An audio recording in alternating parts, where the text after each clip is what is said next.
Salut à tous et bienvenue sur Homo Sociologicus, le podcast qui vous parle de sociaux. Aujourd'hui, épisode numéro 2, sommes-nous tous fous ? Nous avons vu la semaine dernière, avec les travaux de Richard Hogarth, que la classe populaire pouvait voir ses comportements jugés insensés par les classes aisées. Ces comportements, comme l'achat excessif de jeux de hasard ou le fait de se passionner pour des programmes télé médiocres, ne sont jugés comme insensés que par une partie précise de la population, donc les classes bourgeoises, qui en fait omettent de situer ces comportements dans la structure sociale, ce qui influe leur jugement. Nous avons donc bien compris que la clé du problème résidait dans la mise en contexte social. Comprendre comment vivent les personnes et d'où ils viennent est essentiel dans l'analyse de leur comportement. En tant qu'analystes de notre monde social, nous devons donc partir du principe que chaque mode de vie est normal et sensé. Et pour le démontrer, le chercheur Erving Goffman, sociologue canado-américain mort en 1982, va prendre un objet d'étude qui semble le plus éloigné possible de la normalité, les fous. Il entend par là en fait les personnes internées dans des hôpitaux psychiatriques parce que justement leur comportement a été jugé comme anormal. Son pari est le suivant. Si le mode de vie des fous peut être considéré comme normal et sensé, et donc être analysé, alors le mode de vie de n'importe qui peut l'être. Pour procéder à cette étude, Goffman va utiliser une technique assez spécifique, dite de l'observation participante. En sociologie, l'observation participante signifie que le chercheur va s'incruster dans la routine et le milieu qu'il souhaite étudier, et va donc participer aux tâches à faire, comme s'il en était un membre à part entière. Pour cela, Goffman va réussir à se faire engager comme assistant de direction dans l'hôpital psychiatrique Sainte-Élisabeth à Washington, qui comptait alors près de 7000 patients. La méthode de l'observation participante lui permet de casser deux barrières importantes. La première, intégrer un milieu plutôt fermé aux personnes du monde extérieur, encore plus pour les chercheurs, qui sont vus comme des personnes qui viennent un petit peu fouiner. Et la deuxième barrière, c'est un biais qui est lié au fait que quand un individu se sait observer, son comportement change. Quand on voit son observateur, on n'agit plus comme si on le faisait d'habitude. En étant engagé dans cet hôpital, Goffman peut donc observer sans avoir l'étiquette de l'observateur. Un point cependant est à mettre en lumière. Goffman n'est pas psychiatre, il est sociologue. Même si ses travaux ont permis de prendre conscience du manque de dignité humaine dans les hôpitaux psychiatriques, le but de son œuvre n'était pas là. Goffman ne s'intéresse pas aux maladies mentales. Il ne cherche pas à savoir si elles sont réelles ou pas chez les individus en clinique. Il part du principe que ces personnes sont considérées comme malades mentales et recherche donc quelles modifications cela amène dans leur mode de vie. Dans son ouvrage, il ne définit donc pas l'hôpital comme un endroit où l'on soigne, mais comme une institution totale. Il n'appelle pas les malades mentaux des patients, mais des reclus. Il ne se pose donc pas la question de leur aliénation mentale, mais de leur aliénation sociale.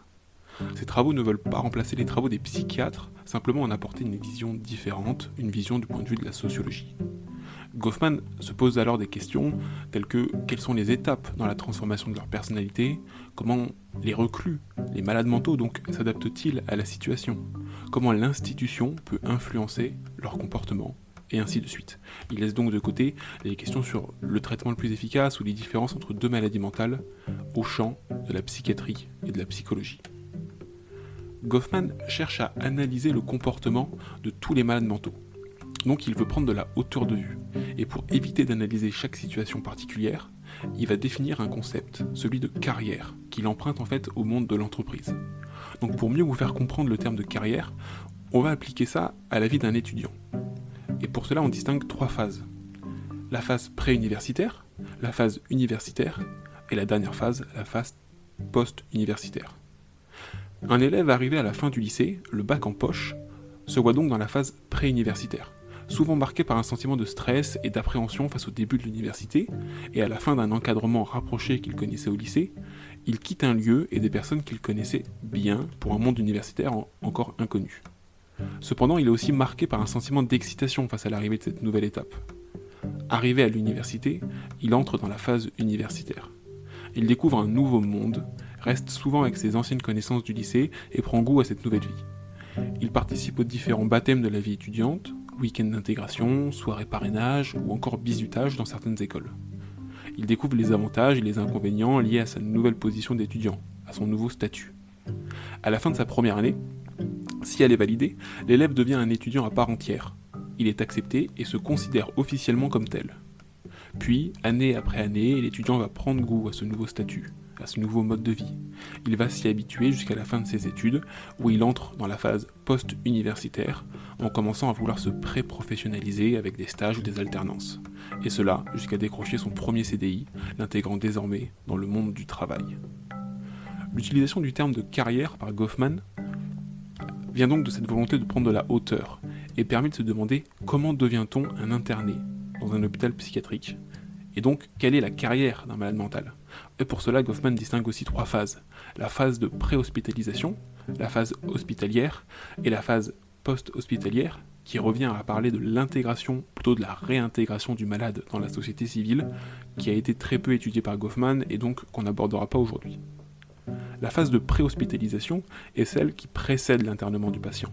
Goffman la présente comme un véritable engrenage. Elle est vécue par le sujet comme un couloir de la trahison où, un par un, tous les proches du sujet vont l'abandonner.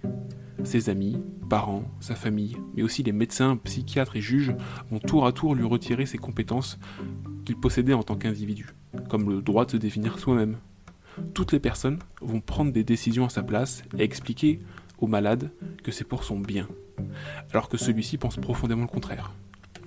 Surtout, un point très important est défini par Goffman, c'est le principe de l'étiquetage. C'est une notion essentielle dans l'analyse sociologique et dont nous reparlerons plus en détail dans l'épisode de la semaine prochaine. L'étiquetage, pour vous présenter grossièrement, se présente comme une réévaluation de la vie passée de l'individu à la lumière de la découverte de sa maladie mentale. Toutes ces actions vont être étudiées sous le regard de cette étiquette de fou. Par exemple, si Jean-Yannick n'avait pas d'amis, c'est parce qu'il souffrait de sa maladie. Si Jean Tristan avait des gros problèmes financiers, c'est parce qu'il était bipolaire. À l'instar de Hogarth, Goffman ne remet pas en cause la matérialité des faits. Il est possible que les comportements de Jean Tristan et de Jean-Yannick soient explicables à travers leur maladie mentale. Ce que dénonce Goffman, c'est le manque d'analyse, voire la non-analyse de ces situations. Il est aussi tout à fait possible que leur comportement, jugé comme déviant, s'explique par d'autres sources que leur maladie. Après tout, tous les solitaires et toutes les personnes endettées ne sont pas folles. Heureusement. Le problème est donc qu'ici, on n'analyse plus la situation, on se contente de passer un comportement dans la moulinette du fou pour l'expliquer. C'est un piège très classique en sociologie, très répandu, dans lequel il ne faut surtout pas tomber si on veut réellement comprendre une situation. La deuxième phase définie par Goffman, c'est la phase hospitalière. Le malade s'y habitue de manière progressive. Son destin se met à ressembler à celui de n'importe quel autre malade, et tout le monde est dépouillé de ses certitudes. Nous allons donc nous pencher sur cette deuxième phase, au cœur des travaux de Goffman. Pour comprendre pourquoi le comportement des individus change, il faut s'intéresser et analyser l'institution dans laquelle se trouvent les personnes malades, à savoir l'hôpital psychiatrique. Goffman définit les hôpitaux psychiatriques comme des institutions totales, en anglais Total Institution, au même titre que le couvent, la prison, le navire de guerre ou le pensionnat. Il les définit de la manière suivante. On peut définir une institution totale comme un lieu de résidence et de travail où un grand nombre d'individus, placés dans la même situation, coupés du monde extérieur pour une période relativement longue, mènent ensemble une vie recluse dont les modalités sont explicitement et minutieusement réglées. Dans nos sociétés modernes, il apparaît fondamental que les individus dorment, se distraient et travaillent dans des endroits différents, avec des personnes différentes et sous des autorités différentes. Reprenons l'exemple de notre étudiant. S'il va travailler, il va le faire dans une école ou dans une université, sous le contrôle de l'un de ses professeurs. Quand il ira pratiquer ses loisirs, comme par exemple du sport, il le fera sous le contrôle d'un entraîneur, dans un lieu encore différent, comme par exemple un gymnase. Et enfin, quand cet étudiant va rentrer chez lui, pour se reposer, il sera sous le contrôle de ses parents. Ainsi, la famille, l'école, le club de sport forment 3 institutions distinctes et différentes. Les institutions totales, elles, brisent ces frontières. Tout se passe sous la même autorité, au même endroit. De plus, chaque activité se déroule dans la promiscuité avec un grand nombre de personnes. On dort dans des dortoirs, on travaille ensemble, et parfois on se douche même ensemble. Le tout sous le regard et la contrainte d'une même autorité. Généralement, le programme des journées est minutieusement préparé par l'autorité directrice. Les institutions totales prennent donc en charge tous les besoins des individus. Cela a plusieurs conséquences sur l'analyse de ces personnes. Lorsque les individus sont manipulés en groupe, ils sont placés sous la responsabilité d'un personnel dont la tâche n'est pas de diriger ou de contrôler périodiquement, mais de surveiller le travail à réaliser. Donc les institutions totales établissent une séparation infranchissable entre les surveillés et les surveillants. Chaque groupe est placé dans une bulle parfaitement hermétique. Goffman appelle les surveillés, donc ici les malades mentaux, les reclus. Les reclus n'ont que très peu de contact avec le monde extérieur et sont constamment coincés dans l'institution. Le personnel soignant, lui, ne fait qu'un service de 8 heures. Il entretient donc un rapport avec le monde extérieur. C'est cette différence qui place les deux groupes d'individus dans des bulles irréconciliables. Goffman, dans son analyse, insiste tout d'abord sur comment les institutions totales façonnent les individus qui s'y trouvent. Ces institutions utilisent des techniques de mortification et de dépersonnalisation mises en œuvre dans toutes les institutions totales pour dépouiller l'individu de sa personnalité antérieure, modifier l'image qu'il avait de lui-même et l'image qu'il avait des autres pour un objectif final, lui faire endosser un nouveau statut et lui faire se plier à un nouveau rôle. Alors le statut, ça correspond à la position reconnue à un individu dans un système social. Celui-ci peut être multiple. Un étudiant est à la fois un élève de son professeur et dans le même temps le camarade de classe de ses amis. Un stagiaire est à la fois subordonné à son tuteur de stage et le collègue des autres stagiaires. Et enfin, quand vous êtes chez vos parents, vous êtes à la fois leur enfant, et si vous avez des frères et des sœurs, vous avez aussi un statut de frère ou de sœur. Dans les institutions totales, que ce soit l'armée, le cloître ou l'asile, le reclus perd provisoirement tous ses statuts. Son statut professionnel, celui de père de famille, etc. et revêt un autre statut, celui de soldat, prêtre ou de malade mental. Le rôle correspond à l'ensemble des droits et des obligations liées au statut. Dans les institutions totales, les obligations sont encore très présentes, ce sont les droits qui disparaissent. Les individus, s'ils étaient hors de cette institution totale, auraient des droits jugés évidents, comme le droit de se déplacer, de choisir ce qu'ils mangent, le droit de pratiquer ou non tel loisir. Ces droits, ils ne les possèdent plus une fois à l'intérieur de l'institution totale. Et cette barrière avec le monde extérieur est la première étape commune à toutes les institutions totales. Un nouveau soldat sera isolé de sa famille et de ses amis extérieurs en étant placé dans une caserne avec d'autres soldats débutants. Cela permettant de forger une identité de groupe et de définir un nouveau statut. Cela passe aussi par des cérémonies d'admission, comme le bisoutage, un baptême, souvent caractérisé par un rituel de soumission des nouveaux envers les anciens. Dans le cadre de l'armée, on pourrait évoquer également la coupe de cheveux identique, très courte, l'apprentissage de l'habillement de l'uniforme, comment faire son lit au carré, et tant d'autres processus de dépersonnalisation fondés sur des principes très généraux comme l'hygiène, la santé ou encore la sécurité, voire l'amour de la patrie. Mais alors comment ces institutions totales font-elles pour garder la main sur leur sujet ? Elles utilisent un système des privilèges. Après tout, quoi de mieux, après avoir privé des reclus de leur liberté fondamentale, que de leur en remettre une partie en leur faisant croire que c'est une récompense. Technique ancestrale du bâton et de la carotte. L'institution accorde un certain nombre de libertés en échange de la soumission et de la collaboration des reclus. Un prisonnier, en cas de bonne conduite, aura le droit de recevoir quelques visites. L'élève en internat pourra fumer une cigarette et le marin aura le droit à un verre d'alcool. Le point commun entre toutes ces récompenses, c'est qu'elles ne sont pas des récompenses dans le monde extérieur, ce sont des droits universels. Dans les hôpitaux psychiatriques décrits par Goffman, rien n'est jamais acquis pour les malades. Aucune possession privée n'est jamais acquise sur le long terme. Tout est tout le temps remis en cause. Goffman dénonce un exemple assez frappant avec les quartiers de l'hôpital. Les patients sont placés dans différentes cellules, elles-mêmes regroupées en différents quartiers. Ces quartiers offrent des avantages ou des inconvénients de positionnement, certains étant mieux placés dans l'hôpital que d'autres, et aussi en termes d'équipement des cellules. Si officiellement le placement des patients est toujours justifié par l'évolution de leur état de santé mentale, Goffman dénonce qu'il existe en réalité un pouvoir discrétionnaire, c'est-à-dire arbitraire, qui ne dépend que de la volonté des gardiens. Ces derniers récompensent ou punissent le comportement des détenus. Nous venons donc de voir que les détenus des institutions totales étaient soumis à un processus d'adaptation primaire forcé, processus qui leur fait perdre leur statut et leur rôle antérieur à leur placement dans ces institutions. Cependant, Goffman analyse qu'il existe un autre processus d'adaptation, un processus d'adaptation secondaire, qui s'apparente en fait à une forme de résistance de la part des reclus, pour préserver une part d'autonomie. Cette adaptation secondaire se construit autour d'un équilibre entre autonomie et soumission. Les reclus ont intérêt à jouer le jeu de l'institution, à collaborer un tant soit peu, à ne pas se marginaliser. Ils doivent tenir leur rôle, comme le dit Goffman, pour apparaître comme un reclus normal et éviter les sanctions qui sont liées à un comportement jugé déviant. De plus, l'adoption d'un bon comportement, en accord avec l'institution, lui permet d'obtenir des récompenses matérielles et des privilèges, comme expliqué précédemment, comme une cellule mieux équipée. Les détenus cependant ne rentrent pas complètement dans le moule de l'institution.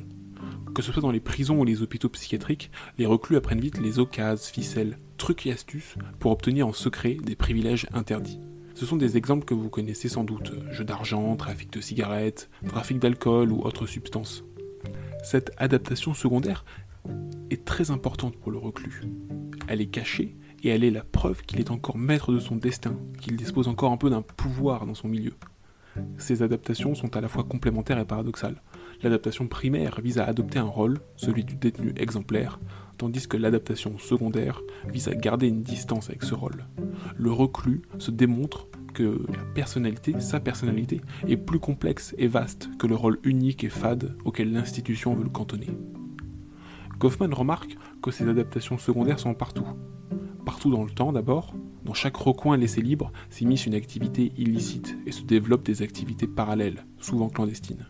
Et partout, géographiquement, dans toutes les institutions totales, que cela soit l'armée ou les hôpitaux psychiatriques, avec donc deux populations mentalement très différentes, des comportements similaires se mettent en place.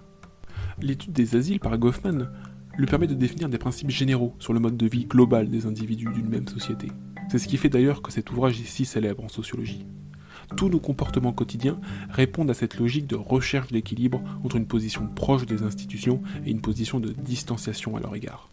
Cela ne concerne pas seulement les personnes placées dans des institutions totales, mais toutes les personnes dans n'importe quelle institution. Nous recherchons tous à paraître à la fois proches de l'institution, mais pas trop non plus. Reprenons l'exemple de notre étudiant. Il va assister aux cours, faire ses devoirs et même participer activement, comme lui demande l'institution scolaire. Mais il va aussi lui arriver de ne plus vouloir participer, comme ça, subitement, ou alors de participer à des activités clandestines dans la cour de récréation. Parce qu'il veut se démarquer de l'école et ne pas paraître pour le premier de la classe ou le lèche-cul du lycée. D'ailleurs, la société nous impose à tous un rôle à tenir.